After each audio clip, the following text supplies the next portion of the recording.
What is up, guys? Fans here. Today we are going to be looking at the new patch. This is the patch with all the Egyptian monsters, like the Amumu, Nasus, and Azir. Wait, wrong game, wrong game. With the mummy, the bird, and the dog, and the queen. Yes, yes, those are the new monsters. So we're going to be looking at all these new monsters really quickly, and I just want to take a first look at their skills. So this is the fire mummy, and I also want to give like a little bit of my, I guess, insight on these monsters. You will have to excuse me. I am feeling a little bit fucked up, today. Like I can't talk very well. I don't know why. I'm just sometimes on some days you just wake up and you feel a little bit fucked up. Yeah, that's just how I roll. All right, so we're gonna we're gonna start with the fire mummy. His first skill does damage according to his own max HP, so it's an HP scaling skill. It also leaves dots. It hits twice. His second skill is an AoE skill that disrupts HP recovery, and it also scales his own max HP. So he's an HP type monster that has two skills that scale with his own max HP. His third skill is a passive that makes him receive more damage, but returns 30% of the damage back at the attacker. So he actually seems like he has some potential, because he can reflect damage, but at the same time he also takes more damage, and all his skills scale with HP. So he's gonna be really tanky. He's gonna keep reflecting damage. Whatever damage you do to him, he's gonna reflect it back. And his own damage, it scales on HP. We're gonna have to see if people start using this guy on defense, because they might, if the scaling on his second and first skill are really nice. I'm a little bit worried because his base speed is low, of course. I always check monsters for their base speed, and whenever it's like lower than 100, they better have some other really cool shit, or else they're really just not going to be that useful. Speed is very important, especially at like high-end PvP. So we'll see. He does look like he has some potential to be on to be used late game somewhere. And we're gonna look at the other mummy. Wait, let's look at the awakened forms. Yes, the water one, Nubia. So his first skill is the same one. His second skill is the same as the fire one, and his third skill is also a passive. So every attack has a 25% chance to freeze the enemy for one turn. This seems okay. It actually might have some uses. Again, I think this monster is gonna, like, the strength of this monster is gonna be determined by how well these two skills actually scale with HP. So we're gonna pretty much have to wait, like, for someone that is interested enough to 6-star this monster, put some really nice runes on him, and see how much damage he can actually do with his first and second skill. And this is probably a really nice CC to use, like, maybe on guild defense or something like that. We're gonna have to see. He could have some uses in PvE as well if you need to use some CC. I probably won't use him on really high floors of TOA because 25% chance isn't that reliable. There are a lot more reliable stunners or despair monsters that you could use besides him. But if you're using him for damage and this is only as a bonus, it might work. Like if you're trying to ruin him with violence, and just have like really high damage with these two skills because they scale with HP, you could possibly make it work. I'm not sure yet. We're gonna have to wait around and see how well these two skills scale. Okay, I can't talk. I'm a little bit fucked up. So where's the wind mummy? All right, Namib. First, same skill. His second skill is a skill that is pretty interesting. He sacrifices 10% of his current HP and does damage to the enemy, dealing 20% of the enemy's current HP. So this actually seems pretty useful against bosses, because if you use it on the first turn against bosses, you pretty much chunk like 20% of that boss's HP like completely. He's also immune to dots, and he will dot whoever whoever attacks him. He can put a dot on them, and then his first skill also has dots. So he seems like a pretty nice boss killer. You could possibly just raise him to 5 stars, have some decent runes on him, and throw him into Hall of Water B10. He might be able to do really well against that boss if you ever decide to build him as a side project.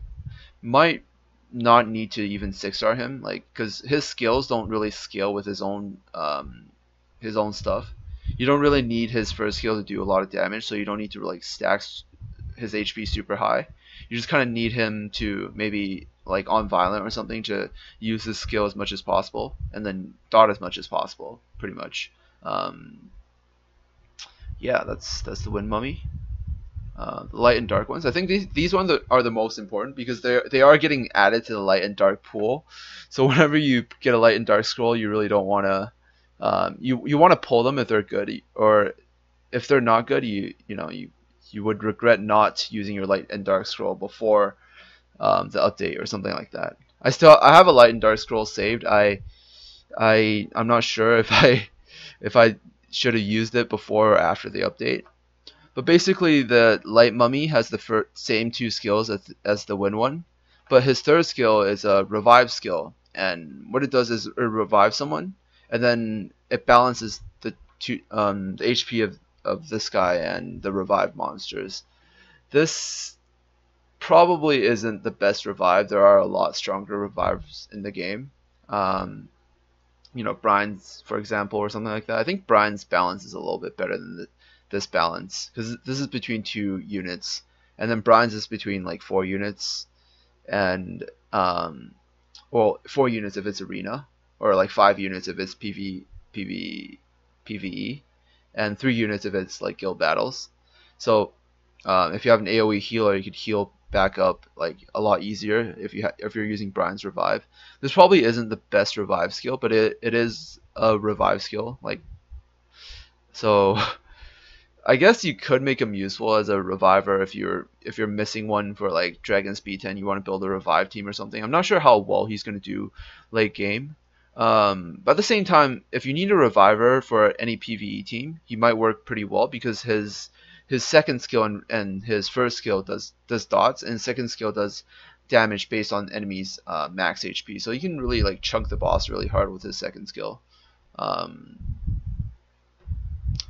But yeah, I think he's just pretty meh, in my opinion. He's pretty meh. He's nothing special. So wait, where's the Dark Mummy? Dark Mummy has the first skill as all the other mummies. The same skill as the fire and water mummies. The same second skill. And his third skill is, at the cost of 5% of your current HP, your attacks will deal additional damage based on how much HP the enemy has lost. Seems interesting. And this effect will only activate on this monster's turn. So we're gonna see how much like this actually does, how much extra damage it actually does.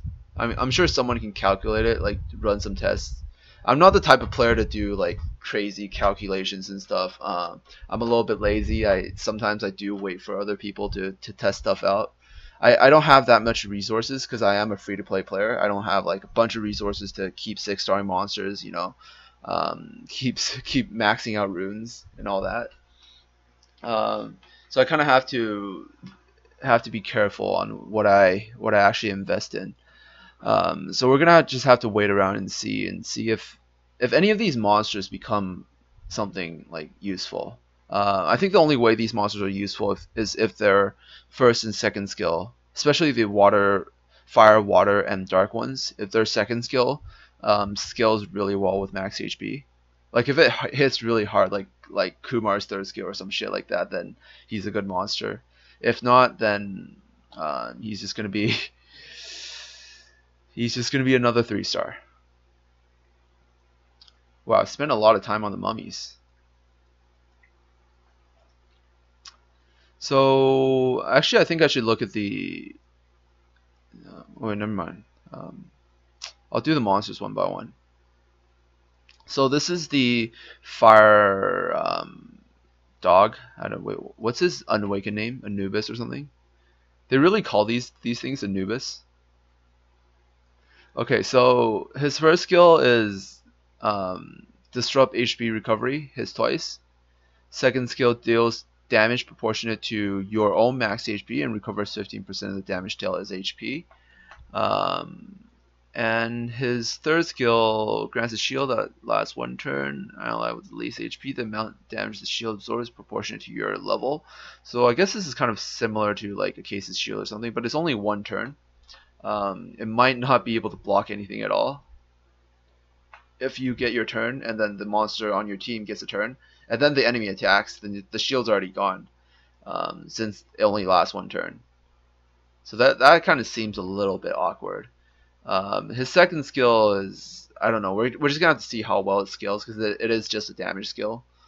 This is a little bit weird. I don't know. I have no idea why it's only 1 turn. Like they should have at least made it 2 turns so it can block something. Because if he goes first and then another unit, like on your same team, the one that he shielded goes right after, he's gonna lose the shield after a turn, and then the enemy's gonna attack, and then he's not gonna have the shield. So what's the point?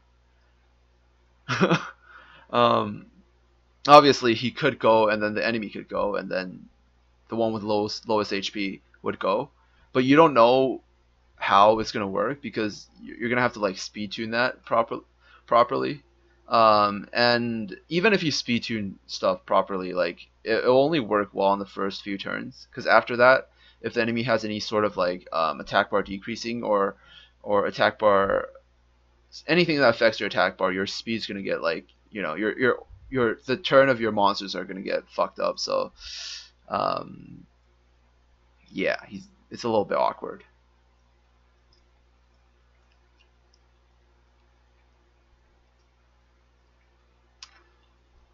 Alright, this is the water doggy. He has same first skill. Brand of Hell attacks the enemy 3 times and then it brands for 2 turns. Each attack has 50% chance to brand, and then branding, of course, does 25% more damage. Basically, a debuff that makes damage increase. And then he has a passive. If the enemy dies on this monster's turn, the enemy soul will be shattered, preventing it from reviving. So this is another anti-reviver monster. Seems pretty nice. You could use them against revive teams. You know, all anti-reviver monsters like Rocky, Mara are all really useful because sometimes revive teams are just really annoying. I think it's a pretty cool monster that he's gonna maybe change the meta a little bit. You know, just to stop so many revive teams from being in the arena, because revive teams are the most annoying things. And if they add another monster that can, you know, kind of destroy revive teams, I think that's pretty healthy for the game. You know, it kind of balances out a bit, because you know, if you're at really high end arena, like most of the teams do have revives, and especially on reset day, like even if they didn't have revives throughout the week, they'll just put revivers on. Like they'll put 2 revivers, and that's really annoying. And it's frustrating to deal with. So you don't want, like, I don't think players should get really frustrated at like 90% of the teams. So I think this monster is going to help out a bit. Just adding one more monster that can that's like anti-revive will be pretty nice. I think he also has some uses in Necro, because he can attack twice with his second skill and attack 3 times with this skill. And then branding and HP recovery is also really useful against the Lich boss.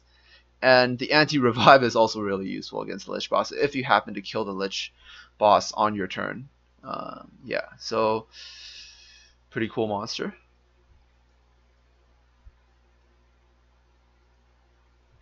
The wind one is same first skill as the water, same second skill as the water one. And his third skill is a skill where he revives himself, and then it increases his attack speed and attack power for 2 turns. So this is kind of like I guess a weaker version of Perna's like, revive. And but it does increase his attack speed and attack power. You could kind of make it useful if you have some sort of like attack bar, like increasing monster on your team, so you can get a turn a lot faster. Um, or if you have anything that can like get his health back up to full really fast. I'm not sure. I'm not sure if this monster is going to be that useful. I think the water one might be a lot more useful because of how well he does against revivers. This skill, like even if you revive, you might still get killed again, like right after, because 30% HP. Someone kills you, 30% HP. If they violent proc, they might be able to kill you again, like right after. So it might be useful, it might not. I'm not sure. Or even if they don't violent proc, it's one of their other monsters go right after. You could still die. So it's kind of not, I guess, not as useful as like Perna's skill, which revives at 100%, or Theomars's Endure, which kind of prevents him from dying for a turn. So kind of ensures that unless you have some sort of buff remove, he will get one turn. But this doesn't guarantee that you will get a turn after you revive. So it's, in my opinion, not as useful. The light one. Same first and second skill as the wind and water one. No, this is the branding skill. Yeah, the branding skill. And then secret, when used, all dead allies will be revived with 20% of their HP. If the skill is not on cooldown, you will be healed. You will heal the You will be healing the ally with what the hell is this grammar? You will be healing the ally with the least HP automatically each turn. The healing amount will be proportionate to your attack power. Interesting. He is a reviver, but he scales with attack. So his healing scales with attack. But this is really cool because he does have mass revive. I think the only other monster that has mass revive is Jensen, the Dark Viking. And that revive only revives everyone with like 1 HP or something like that. So this kind of is a little bit more useful. All dead allies will be revived with 20% of their HP. Not sure where you will need an AoE like team revive ever. But yeah, seems interesting. Seems unique. But doesn't seem useful. Yeah. This is just my opinion. Keep in mind, just I don't know everything about the game. I know a lot. I don't know everything about the game, and especially with these new monsters, I pretty much know nothing about them. So this is just opinion based on looking at their skills. So same first skill as all the other ones. Same second skill as the fire one, and he has a passive that attack. Oh, this isn't passive. This is a third skill. 6 turn cooldown. Attacks all enemies with a deadly wrath, dealing damage proportionate to your max HP. The damage increases if there are fewer enemies. So he has 2 skills that scale with his own max HP. Seems somewhat promising. I think it all depends on how well these skills scale, and he is a nat 5, so I guess this probably will hurt a lot. Yeah, but like no one's gonna have this guy. Well, one guy in chat is gonna have this guy, so what's the point? Man, this video is getting long. So this is the man, they are just like,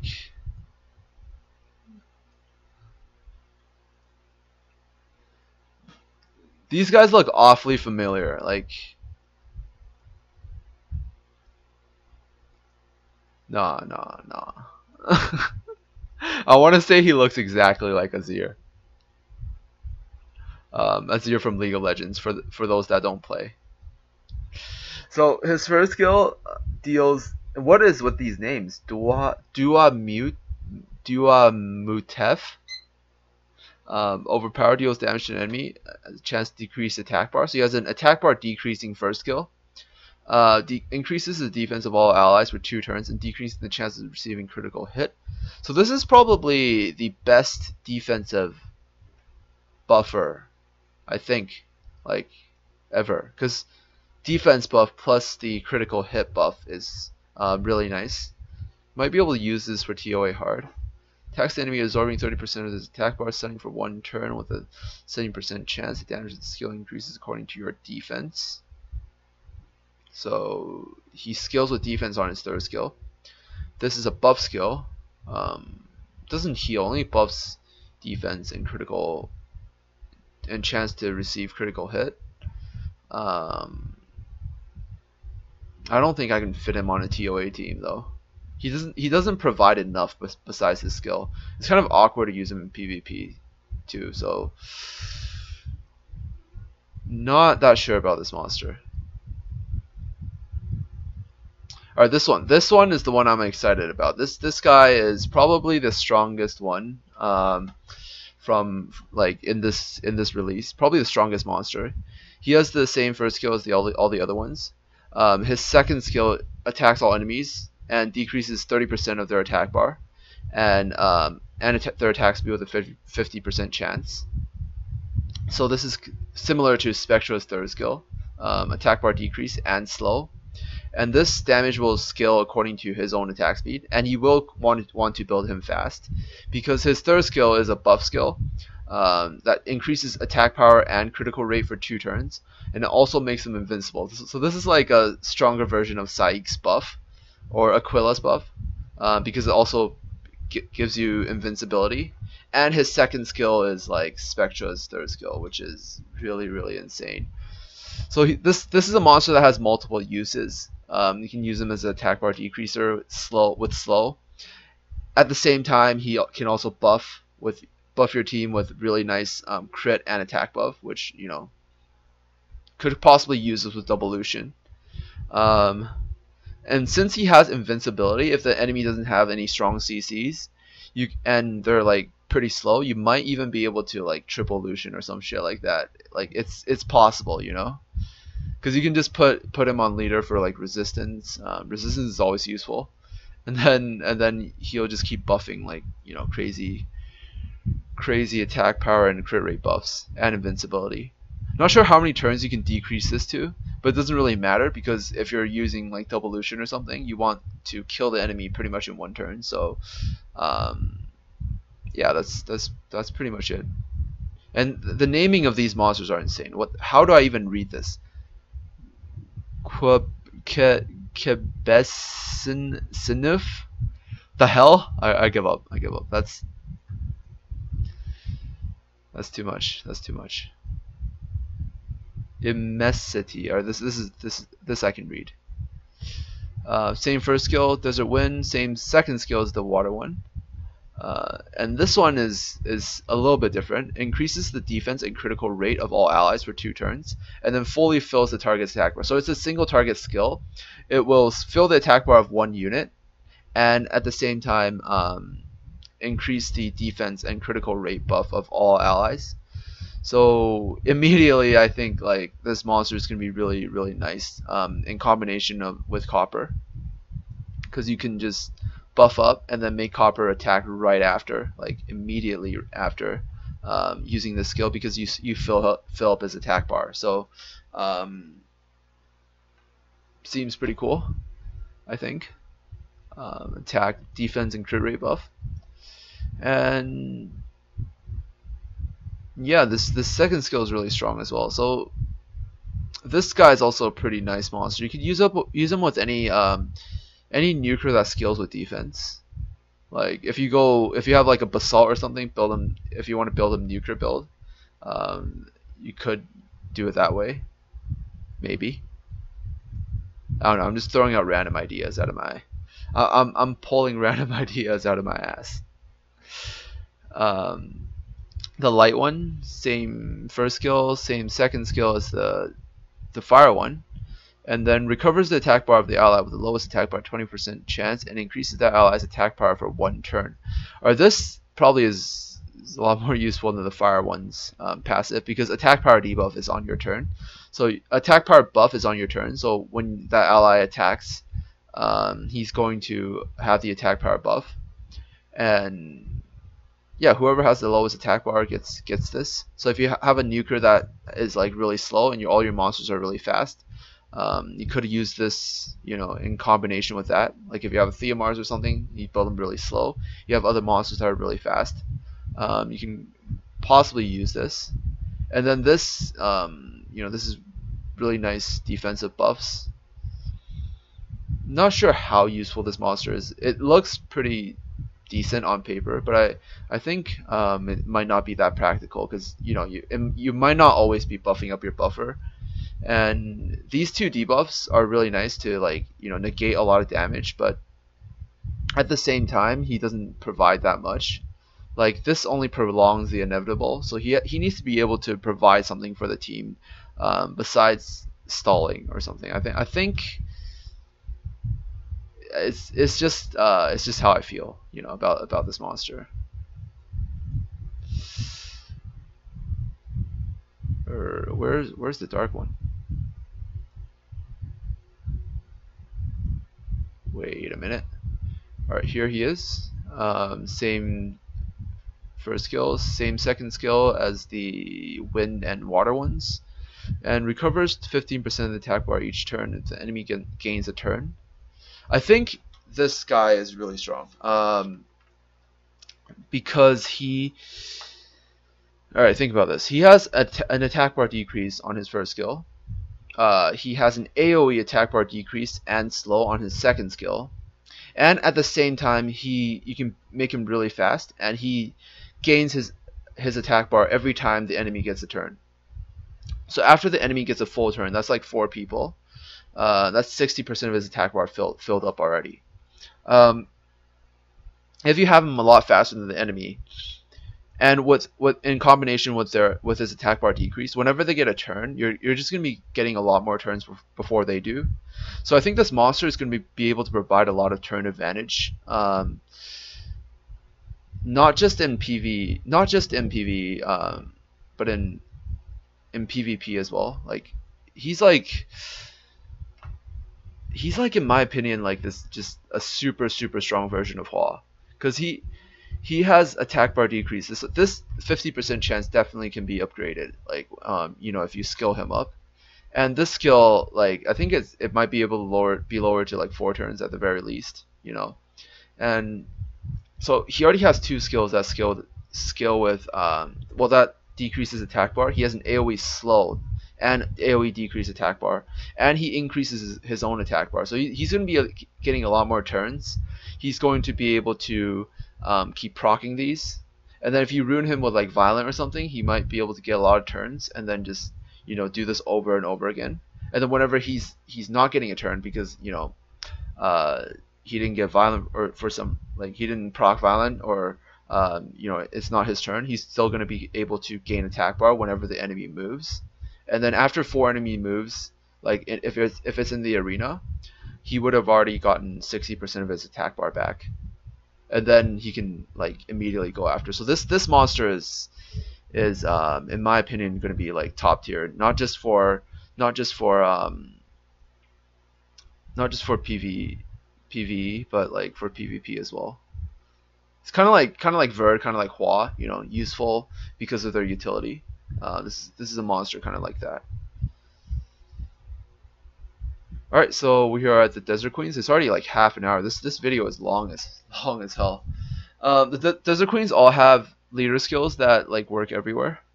And in my opinion, I think some of the horrors in Anubis might be stronger than the Desert Queen, but some of them do have some really cool skills. So the first skill decreases attack power for 2 turns. All the Desert Queens have this.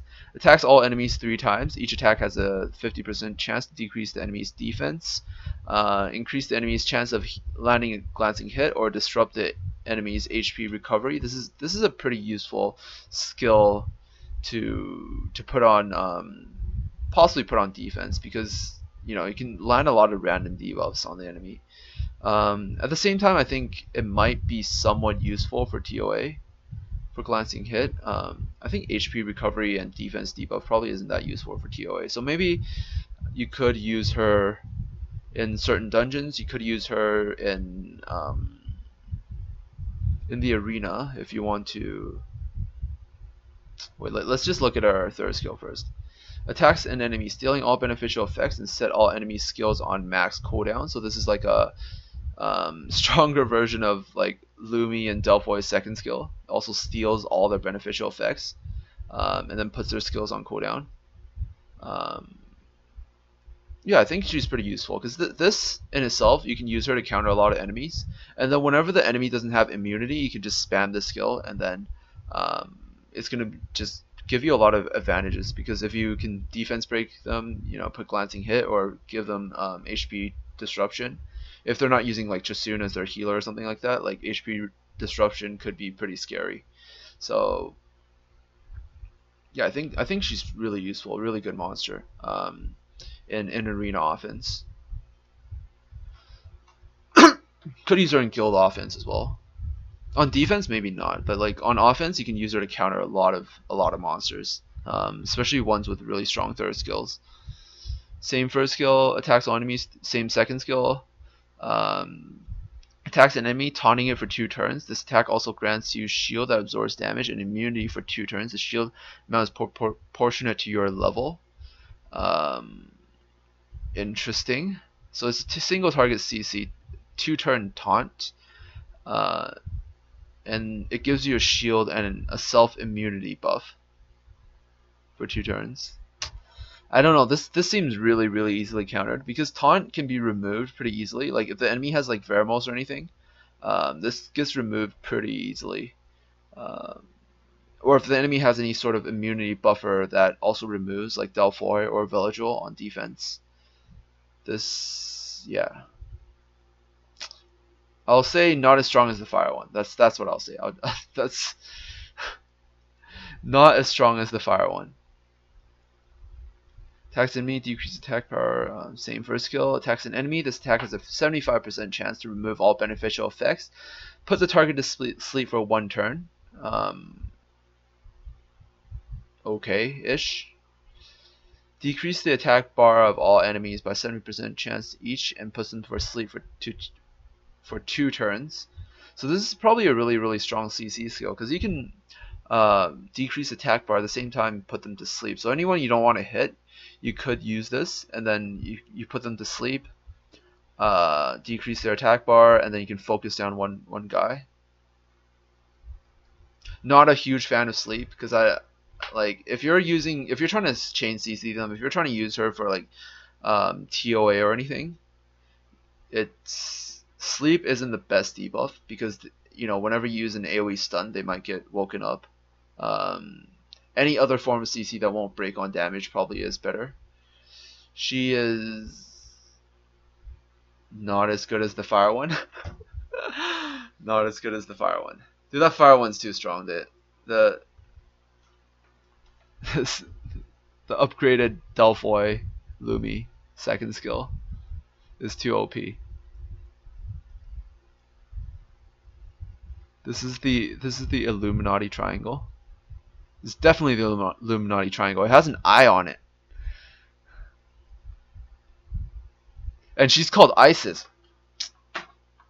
I'm done. Com2us. You're getting suspicious here. Com2us. They have an Illuminati triangle on the third skill, and her name is Isis.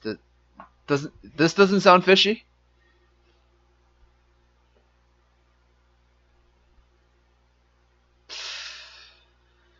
Touch of Seduction, Sweet Dreams, Gaze of Oblivion.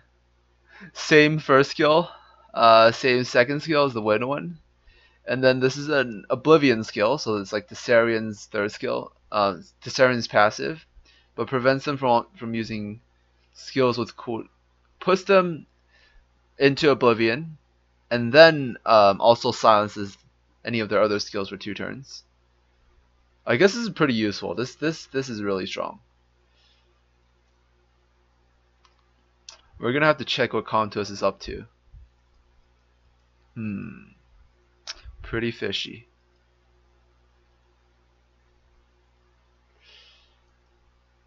Oh man, the dark one looks really good. Holy shit. Deadly charms. So the same first skill, same second skill as the other the fire and water one. Her third skill is she's immune against inability effects. So this is like sleep, freeze, taunt. No, taunt isn't an ability. Sleep, freeze, and stun. Yeah, sleep, freeze, and stun. And enemies can't resist the skill effects you apply on them. So these 2 skills can't be resisted ever. That means you don't need any sort of accuracy. Interesting monster. As strong as the fire one? Maybe. I mean, attack speed that works everywhere is useful. Okay, I'll say she's better than the fire one. So the fire and dark ones are the best. No idea what's going on here with the light one. Some really fishy conspiracy shit going on there. And then yeah, that's pretty much it. So kind of a really long video, but I did manage to get through all of the monsters, review all their skills, and if you managed to sit through like 36 minutes of this, thank you, and hope you enjoyed. Thanks for watching. I'll see you guys in the next video. Peace out.